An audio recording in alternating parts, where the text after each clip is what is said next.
Welcome to the next episode of the Existential Files with Dr. Louie Savva. As he just falls off a cliff. Louie, you there? I am there. I might say, and Dr. Matthew Smith. Well, you say whatever you want, because you usually do. And today we are joined by a very special guest. As we often say, all our guests are very, very special. And we're particularly happy to have a guest today because joining us all the way from, I believe you're in California, Kate, is that right? Yes, that's right. So, Kate, so we were drawn to you from an article you wrote in the Psychologist. So the guest is Kate Sweeney, Dr. Kate Sweeney, and you are the associate professor at University of California, Riverside. That's right. And a psychologist, and it was that term. So it was an article in The Psychologist, which is the magazine of the British Psychological Society, which Louie is a member of. And I proudly say I've never been a member of. So we both have PhDs in psychology. That's kind of where our background is. And I've chosen to never join the BPS. So there you go. Because you're a cheap bastard who won't pay the something fees, like that. Right? And it's the forms always put me off. But also for many years, it didn't really feel so well. What would I really benefit from it as an academic? So, however, one thing that absolutely I think is one of the big selling points is the magazine, The Psychologist. And there was an article in there by yourself, Kate, then, I think it was called The Downside of Positivity.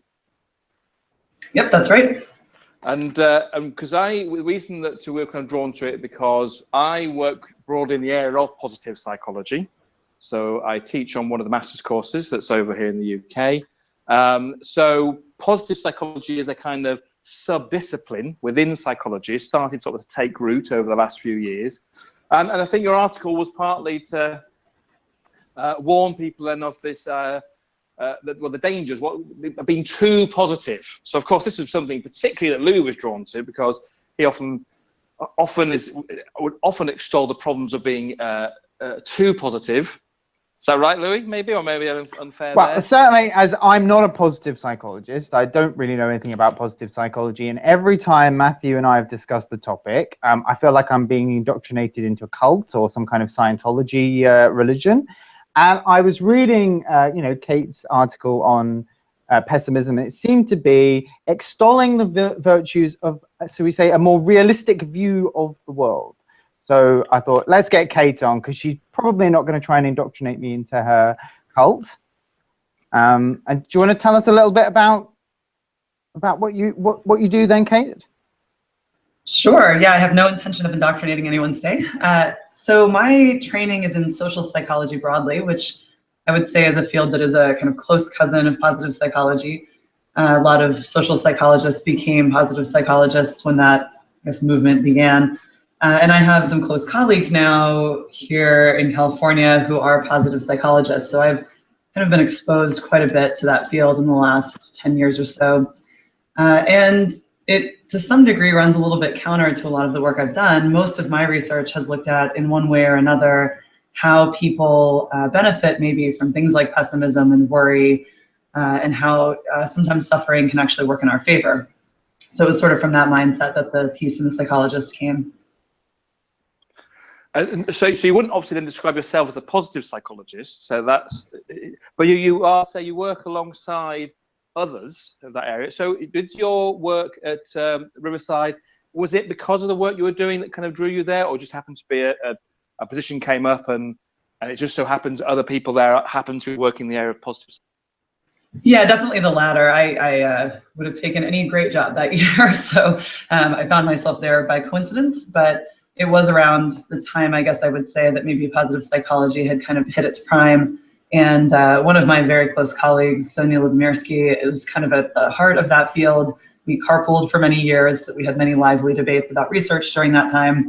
And so, yeah, no, I'm not a positive psychologist by any means, but I work and live near them. And so I spend a lot of time thinking about kind of how my work suits with their work. And in fact, Sonia and I often refer to my work as negative psychology, because I'm kind of looking always at the kind of downsides of positivity and the upsides of negative stuff in life. So, but it sounds like you're probably doing yourself a disservice there, though, in terms of, so tell us a bit more in terms of that. And so would you describe it as negative psychology, or would you describe it as just something which I think again somewhere in that article you're talking very much this idea a nuanced version of or view of positivity. It's not all about let's have a smile on our face and try to be happy all the time and being positive and positive emotions. You acknowledge there is value to that, but actually what also another message needs to get through is the values of where so-called negativity is important or pessimism, whatever it might be. So we do think it's appropriate to refer to yours as negative psychology, or what is the more nuanced view? Right. So I sort of use that term a bit tongue-in-cheek to just acknowledge that I end up spending most of my time thinking about the hardest things that happen to us in life.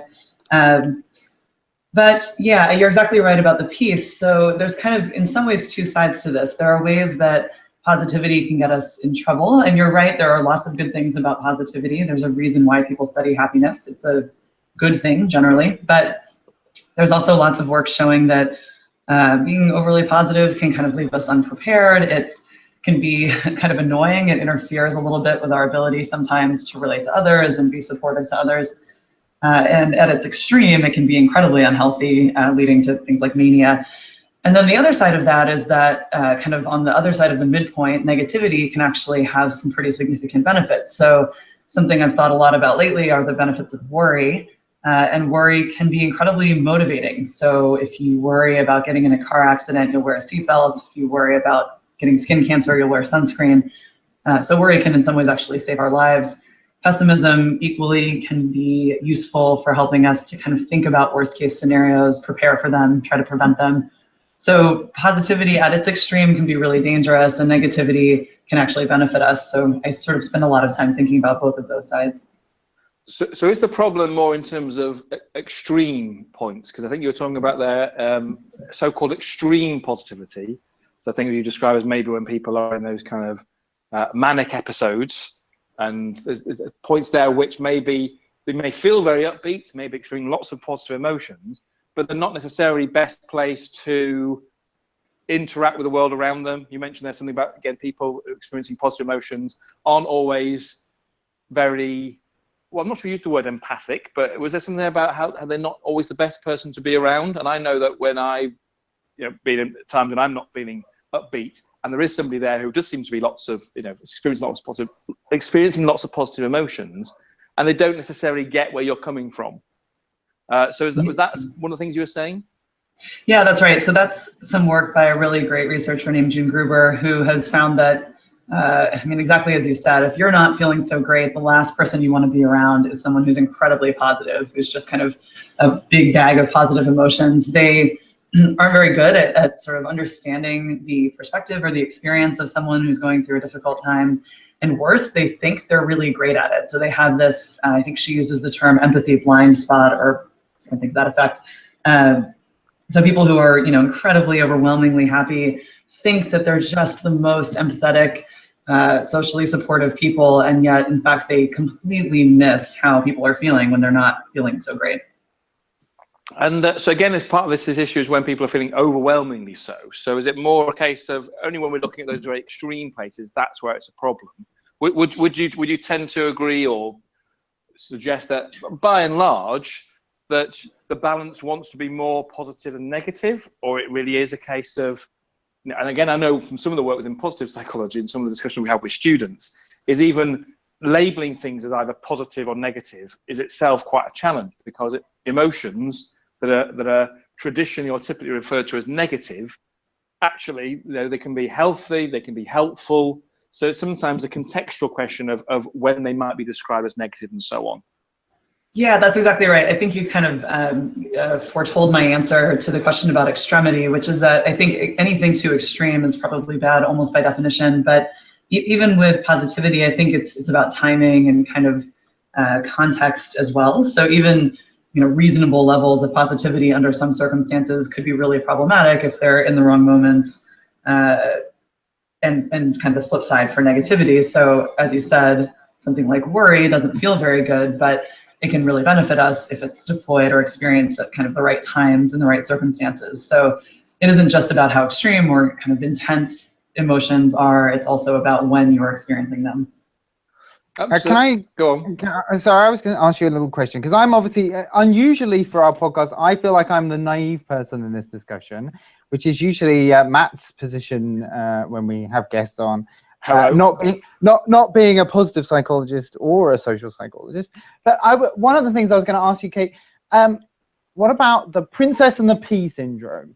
Because this is something that I experience quite frequently in my life with a number of people I know who feel that they're having a really bad time, but boy, do they not know what a bad time is if it came and bit their leg off. I mean, do you get what I'm trying to say there? I do, absolutely. That sort of failure of perspective or experience that makes something very small, bad, seem very big and overwhelming. Or I like to call it also the Marie Antoinette syndrome as well. You know, the let them eat cake. Why are they dying starvation and not eating cake? I mean, is this something you look at as well? Is that a kind of a false pessimism, isn't it? You might say. Yeah, that's interesting. I haven't looked at that. I mean, I certainly can immediately think of 5 people who I know who do exactly what you're describing. In fact, I think it's one of the reasons why I prefer to be around people who have had at least a few difficult things happen to them in life. They seem, I don't know, a bit more balanced in their perspective when something bad happens. But in terms of research, I haven't really looked at that. I mean, I think what you're picking up on is kind of a reaction that's out of sync with the circumstances or something like that. That negative emotions can be useful and they can help us process. They might alert us that there's something we should be doing.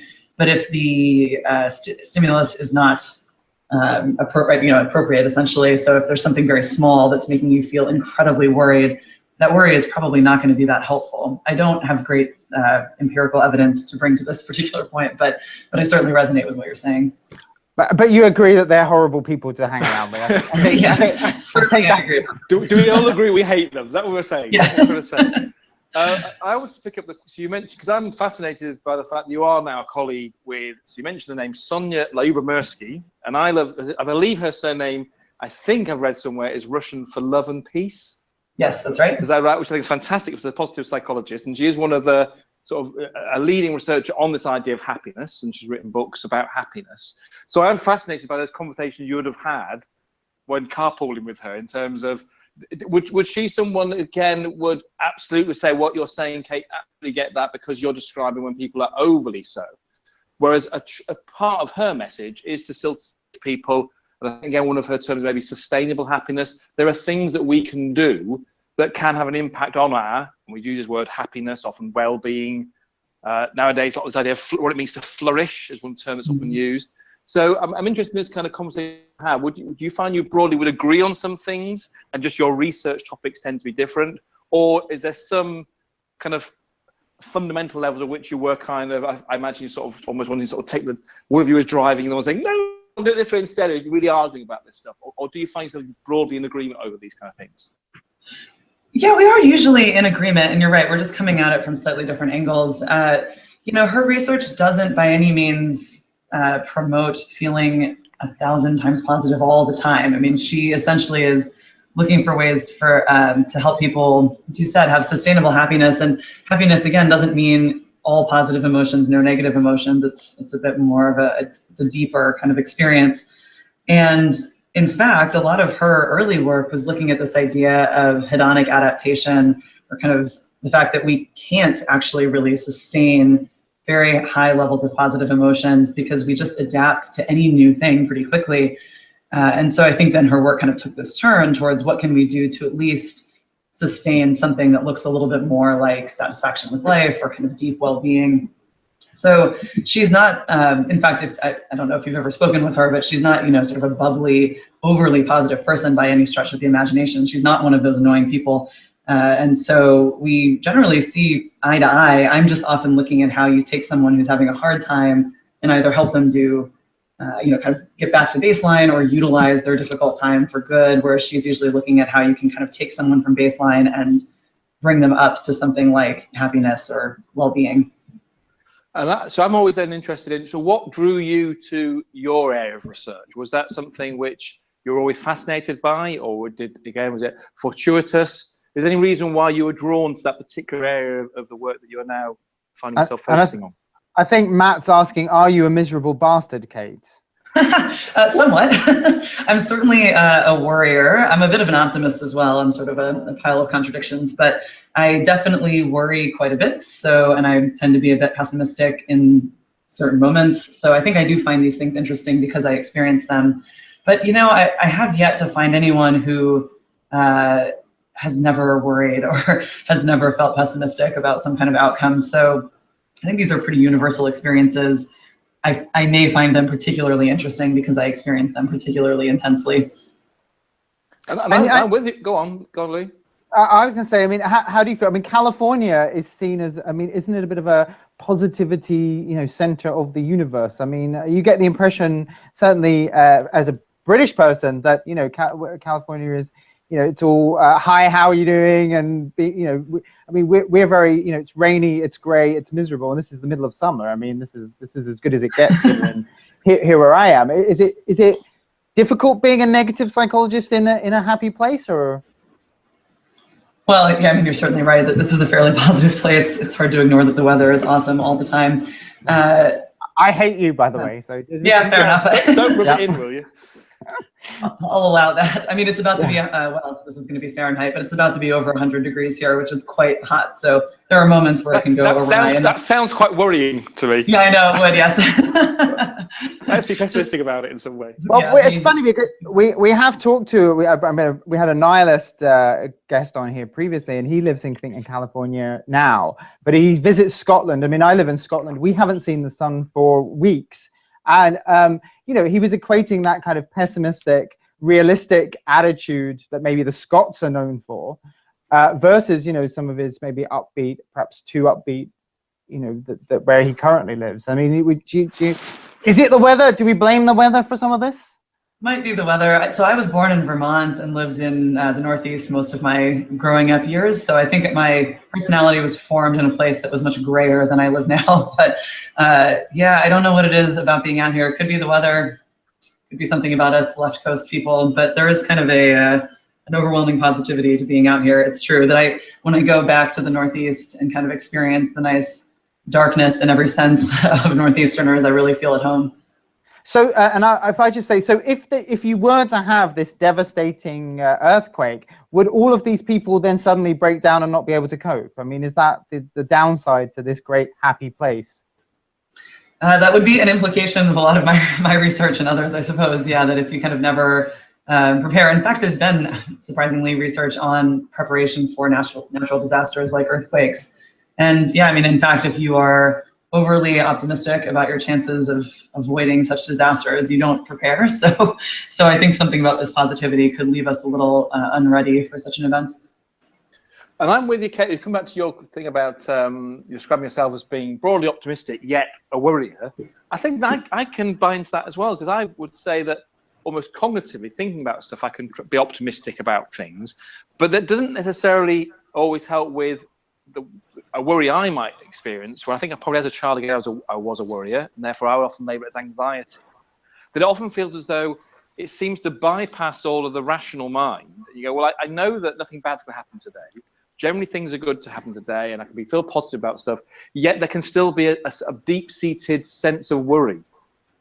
So, I mean, does any of your work help about stuff, or is it more in terms of, oh, well, you know, I'm right to kind of prepare for bad things happening because it means I will do something about it. But there are some times when I feel that worry and anxiety can feel at a deeper level. It almost feels like it comes back to the kinds of things that Louie and I are talking about, and almost angst. It's almost something below the level of like, well, I know there's the ups and downs of daily life. Things come and go. We get anxious about what we're going to do the next day or so. But it comes, it goes, it gets done. And by and large, broadly speaking, nothing bad happens, again, by and large. Yet it doesn't necessarily mean there's almost something deeper within it that has that worry. That and I'm not even quite sure if worry is the right word there, which suggests it is something more psychological, or an angst, or an anxiety, or something. Is there anything that helped me out of this pit, is what I'm trying to say. That even when it's being quite positive in certain ways, that there's still something that none of that touches. Yeah, if I knew the answer, I would not experience it myself. Yeah, I mean, I think you are sort of touching on something a little bit, I don't know, it feels a little different from anxiety, maybe something more like dread, or, you know, kind of more akin to the kind of depressive emotions. And those are not, I find, sort of as useful as something more like worry, more like anxiety, which tends to be somewhat motivating at the least. I mean, it's not always pleasant, but at least it seems when I'm worrying about something, I have no trouble finding the energy to think of ways to try to solve the problem or kind of prevent some dire outcome from happening. So, I wish I could solve that for you, but I can certainly relate. Yeah. Oh, darn. And I was going to say, so are we always talking about emotions there, Kate? Because I must admit, I describe myself as a pessimist, and I'm a pretty upbeat person in some ways, but I'm also, I very much subscribe to what I would call philosophical pessimism. I mean, are you just looking from a kind of emotional pessimism, or just are you interested in kind of a philosophical? I mean, I frequently say that life is not worth living. I mean, if my Amazon review of life is no, thank you, can I return? Wouldn't buy again. I mean, are you interested in that kind of pessimism? I mean, do you want to study me? I guess is the question I'm asking. We're going down a level now, aren't we? We're going down a level to the deeper thoughts of Louie, Savva. Yeah. We have gotten a bit into philosophy away from psychology. I mean, when you first asked the question, are we always talking about emotions? My mind went more to sort of the cognitive, thinky side of these things, which I do study. I mean, pessimism, I don't really think of as an emotion. It's more a state of mind, I guess, or a belief about the future. And actually, I'll mention just briefly before I address your existential angst, that worry is also a combination of emotions and thoughts. So anxiety is a pretty pure emotion. Worry brings in also this repetitive thinking, kind of obsessing a little bit about some future event that may or may not occur. So these are not by any means pure emotions. At that deeper level of sort of being upbeat in the face of the realization that life may not be worth living, that does feel more like a value or philosophy or something, and quite different and probably quite detached, it sounds like, from these emotions and kind of day-to-day specific thoughts about life in the future. But it can. I mean, I know that. I mean, bringing in personal thing. I mean, my younger brother died about 18 months ago, and you know, I found my pessimism to be extremely helpful going through that process. I mean, you know, again. It was a terribly traumatic emotional time for me, but you know, you muster through, and I say my pessimism was very helpful. So I mean, I certainly find my pessimism helps me get through those very difficult, life events. That's just an observation. I seem to have shut the conversation up slightly. No, I was just pondering. I mean, so it's interesting. I had a conversation about a year ago with another social psychologist who had kind of the same instinct that maybe these sort of almost nihilistic views might be really useful when life goes wrong, because you're not kind of in any way unprepared for them. You know, if life isn't really worth living at all, then why worry about some silly outcome like the outcome of an exam or medical test? And we actually collected some data on exactly that because of this conversation. And you know, in the end, people who have a sense of meaning and purpose in life tend to do better, at least on paper, in almost every way. So we didn't see that this kind of nihilistic view showed up as being beneficial, but it doesn't mean that for some people it's not incredibly helpful. And just to clarify, I mean, I'm shit at every other part of my life. I just managed to get through the death of my brother. I mean, I wouldn't wish my nihilism on anybody, but you know, it's an interesting observation. I think maybe it's a case of thinking too much sometimes. I think with that kind of looking the gift horse in the mouth, or it's Dorothy looking behind the veil and finding out the Wizard of Oz is actually an old geezer with a hat. I mean, on that note, Kate, can I ask though? So, given that your kind of work looking at worry, and I think also some of it's about how people deal with waiting for news, good or bad kind of stuff as well. So it's about people kind of anticipating stuff, what's going to be coming down the line. What are your thoughts then about some of the arguments, some of which now we're seeing within positive psychology, which links up with the idea of mindfulness? So that the value of then not necessarily projecting too much about what we think may or may not happen in the future, but bringing ourselves and spending more time in this so-called present moment.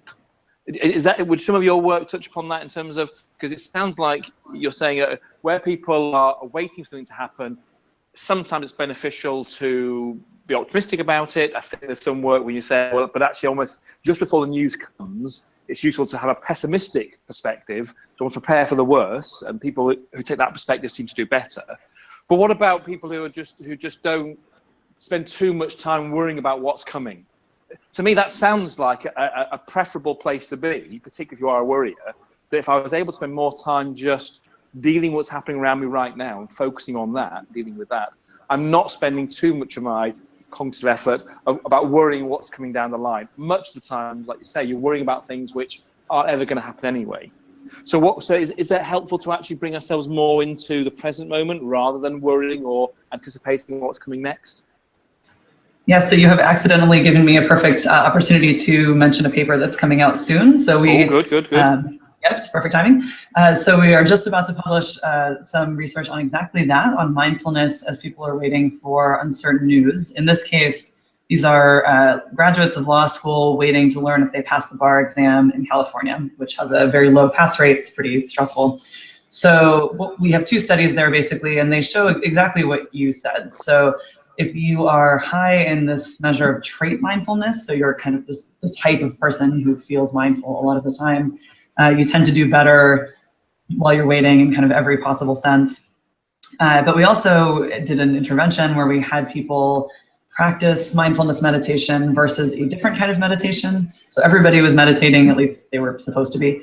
But some were engaging in this kind of mindfulness practice, kind of just trying to stay in the present moment, experience emotions without judgment, the whole deal, versus a condition in which people were practicing something like loving kindness meditation, where you're thinking about your connection to others, that sort of thing.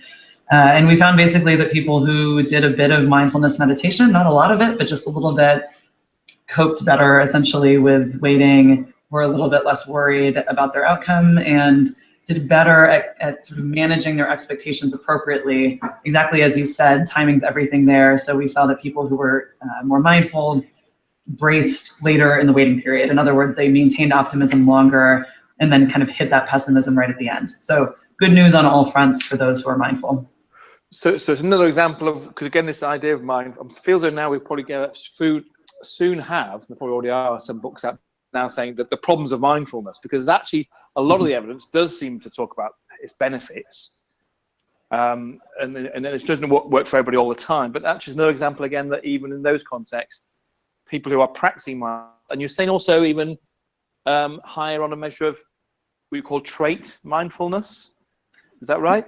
Yeah, that's right. So I am a little skeptical about what exactly that measure is measuring, but the idea is that it is asking questions about mindful states and essentially asking people to indicate kind of how much they experience them. So yeah, it's trying to get at something like a mindfulness that kind of pervades your life as opposed to during a particular practice.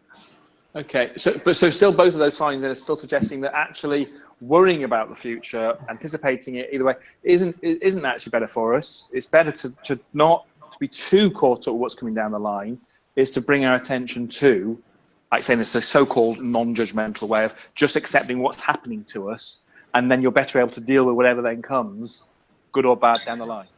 Well, you've made actually a logical leap that I don't know I would agree with. So what I find is that mindfulness keeps people doing a bit better, maybe worrying a bit less, but we also know that worry is useful. So one of the things that I wonder about is whether, as you said, this might be a case where mindfulness has some benefits. You know, it seems to help people while they're waiting, but it could be the case, we know from other research, for example, in my lab, that people who are waiting for those bar exam results and are worrying a lot are better prepared for bad news, and they get more excited about good news. So we might be stealing that from them by making them feel better while they wait. So there could be some trade-offs.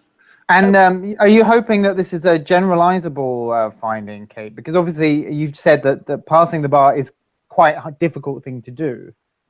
So these people are all preparing themselves mainly for the worst, I would imagine. Is that right? Or, I mean, are we hoping it seems quite a hard thing to take the bar. So these are a very specific set of people, aren't they? They must be driven, they must be prepared for failure if it's hard to get through, etc., etc. That is all certainly true. Reviewers of my papers on these studies often point out that lawyers are kind of an odd bunch, so I shouldn't be assuming too much about the rest of the population. But I think there are some idiosyncrasies of this waiting period. Also, it's really long. They wait 4 months to find out if they passed. I don't know that I would say they're all expecting failure. The people who sign up for these studies tend to be from pretty good schools, so the pass rates for them are pretty high. I mean, it's certainly something more than 50% pass. So it's not necessarily that I would say this is an unusually hard waiting period in that sense. And I also have studied lots and lots of waiting periods at this point.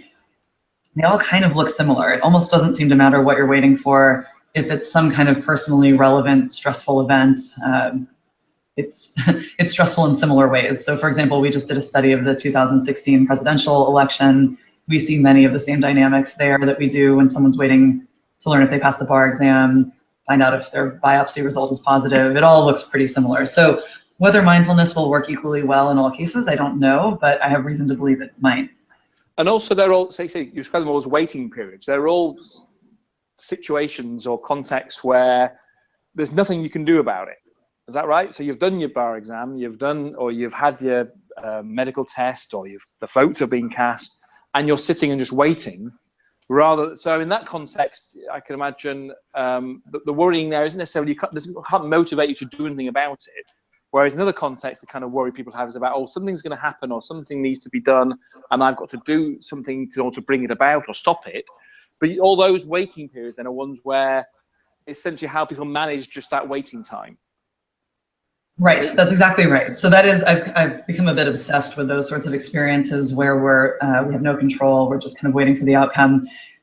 There are a few things you can be doing though, even if you can't change the outcome. We find that people sometimes take considerable comfort in preparing for what will happen if they get bad news. So, if you're waiting to find out the result of a biopsy, you could at least be looking into your insurance policy, your work's medical leave policy, making sure that your kids would have a way to get to school if you need to have treatment, that sort of thing. And so you kind of feel like you're taking a little bit of control back by, essentially setting up your life in a way that bad news won't be such a blow. So you can't change the outcome, but you can sometimes change your experience of the outcome.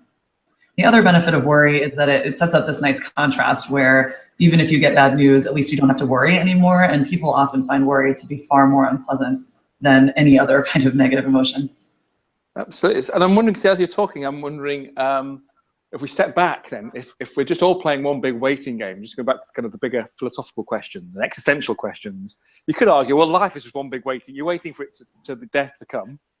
That's what's coming down the line. We don't know whether it's going to be anything after that. I know Louie will say, that's it, it's all gone, it's oblivion.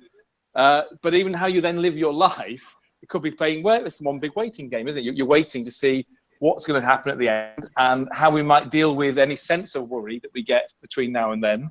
And if it helps us, if there's things we can be doing that maybe, and then I'm just wondering if there's something bigger there. I know it's very hard in psychological research. We are very much familiar with the areas that we do our own research on and get data for. So we're in the realms of speculation now. I'm wondering if there is a bigger question there. Because I made me think of Waiting for Godot. Is that a time where people are sort of sitting there waiting, and therefore, what are we waiting for? How long have we got to wait for?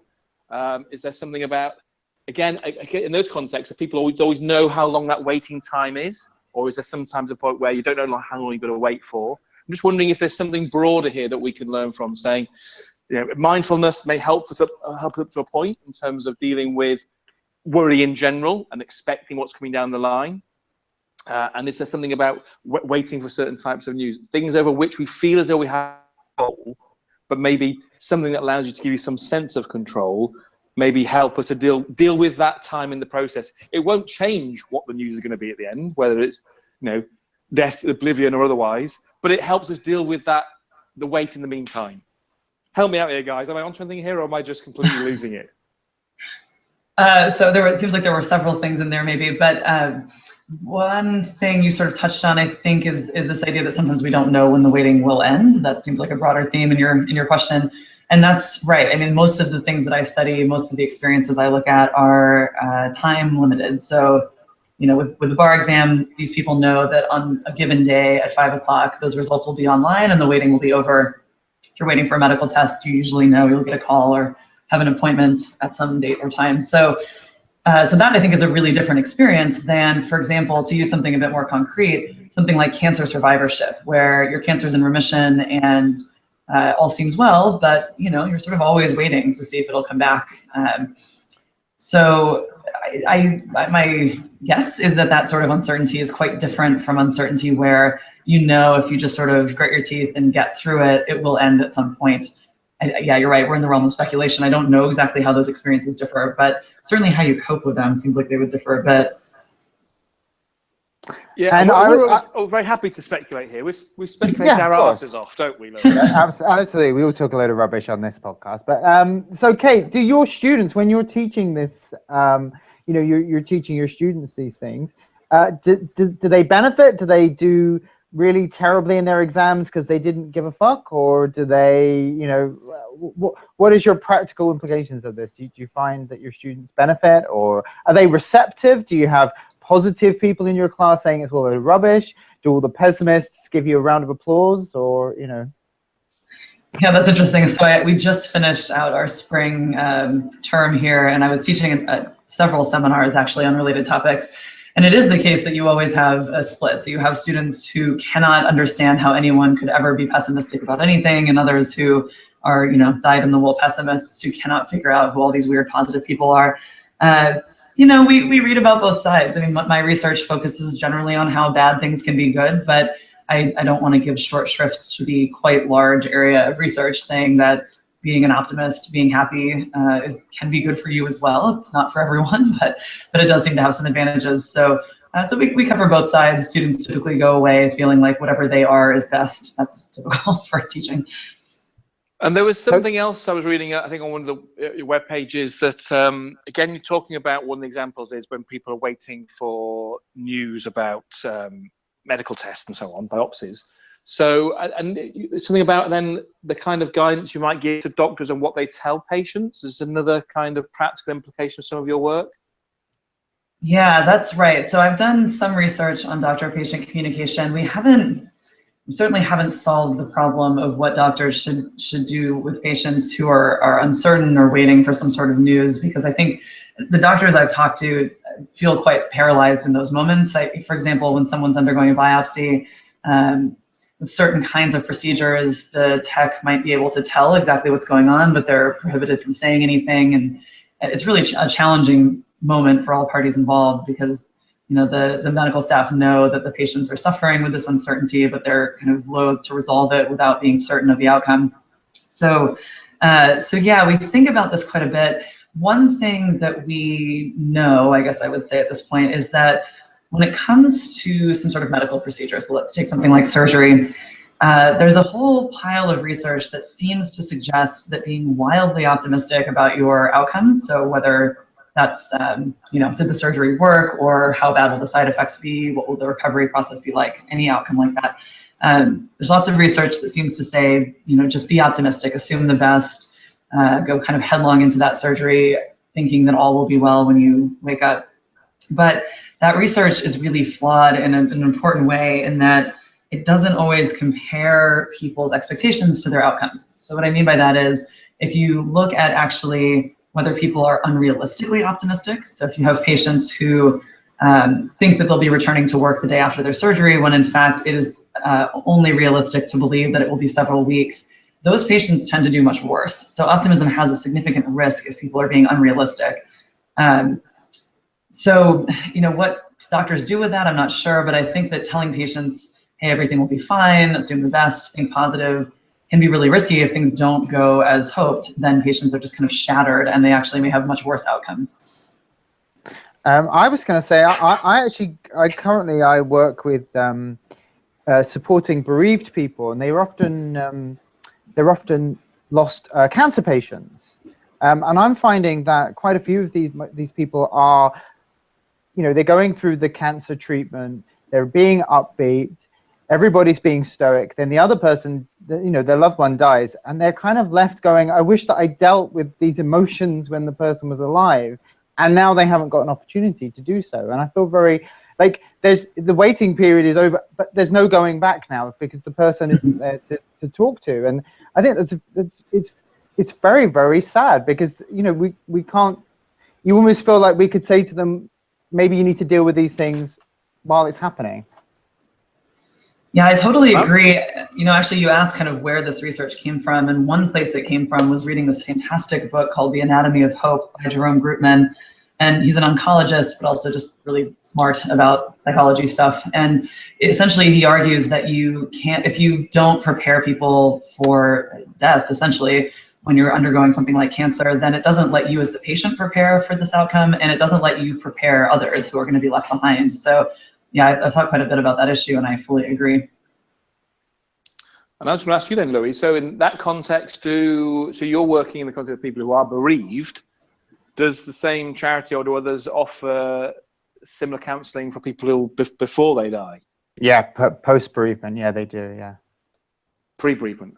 Pre-bereavement, that's what I meant, okay. Sorry, yeah. So it is there, so yeah, so you find that people do have that, and maybe that's some of the message there, is that... But again, it's not part of the, I don't think, you know, you wouldn't get a pre-bereavement counsellor necessarily saying, you know, you are going to die, deal with it, which I think in some ways may well be necessary to, you know, to preempt some of this great pain that people have to deal with on their own. But then also, you know, this is why I want to go back to these bigger questions. And I know Kate is going away from the specifics of the research, but as we've always having to speculate, is that, you know, preparing people for what's going to happen at a point where we know, you know, it's likely to happen soon because somebody is terminal and so on. But we're all in that place, aren't we? We all know we're going to die.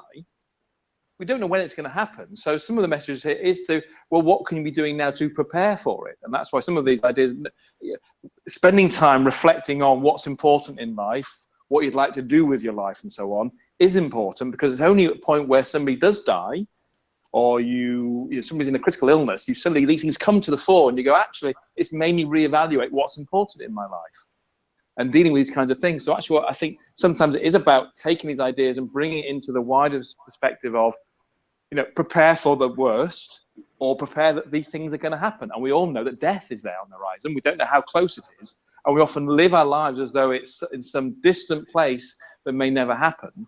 And it's only when something happens around us that it goes, actually, that's the wake-up call. I'm going to actually focus on things that are more important to me, because otherwise I'm just wasting my time. I'm wasting this so-called waiting time. I'm wasting my time worrying about stuff or thinking about things to be the case when actually I need to be doing X, Y, and Z. So that's where I think it may be just taking this stuff away from just the context where it's acutely needed. And we all need to remind ourselves of those kinds of things. So there, I've said it. No, I think actually there's a quite nice analogy to the kinds of things I think about in these more constrained waiting periods to the sort of life level of waiting. You know, one of the things I've thought about a lot is, so when you're worrying, you know, about some particular outcome, the result of an exam, let's say, you know, one of the bits of advice I tend to give people is run down your mental checklist as to whether there's anything you could be doing. So you're worrying about this outcome. Okay, fair enough. Could you be putting things in order to recover more easily from bad news? Could you be looking for backup plans? You know, could you be doing something to change the outcome? And if you sort of run down that list and the answer is, I've done everything I can, do everything you can to put that worry aside, assume the best, and kind of proceed joyfully. And I think that works at the life level as well. If you have sort of run down your existential list of what you value and how you should be living your life, and you feel like you're doing it right, then I don't think, you know, spending every minute of the day fearing death is going to do you any favors. But if you feel like there are some adjustments to be made, then that awareness and worry about death might be actually very productive in some moments. See, I knew there were bigger life lessons to be drawn from this. I did know that. And it always reminds me that it's been coming back to kind of the students, that we've always said that when students submit a piece of work or do an exam and then are worrying about it the days after, you think to yourself, well, even at that very basic level, that has been done. You know, when you submit one piece of work, people then sort of say, oh, I should have written this, or going over different ways, think, well, actually, that's not going to help it. You're best then moving to your next piece of work and so on. So I think there's a value of what can you bring your attention to that's actually going to be helpful. And sometimes, say, worrying about something or worrying about what's going to come down in terms of what mark I'm going to get for that piece of work, well, you don't know until it comes. So now it's done and out of the way, do what you can to put it out of the way. But maybe then that's not helpful to people. Maybe it's a bit like you're saying to the doctor saying, well, there's only so much you can say it's actually going to be helpful to people. And sometimes, as you've described there, if there's things you can be doing, by all means, give attention to that. But if not, and you've been through that checklist and you've reassured yourself you can't, then you're encourage yourself to, it's okay to think about other things. Often a lot easier said than done. Of course, always. And on that note, Louie, I think we're probably nearing time, are we? I think we'll draw it to a close there, but we'll say thank you to you, Kate, for joining us and filling our cup to the halfway point. It is only half full. We haven't filled it up, but yes, thank you for joining us and telling us about pessimism and all that. Thank you, Kate. Yes, really appreciate giving us your time. Thanks for having me. It was really fun. Yeah, brilliant. Thank you, Kate. Hopefully we'll speak to you sometime. Maybe, but don't become an optimist, please. We'll be very disappointed. No fear of that. And we shall return to our waiting for the inevitable death that will soon consume us all. On that note. Yeah, bye-bye. Thank you and bye-bye. Bye-bye.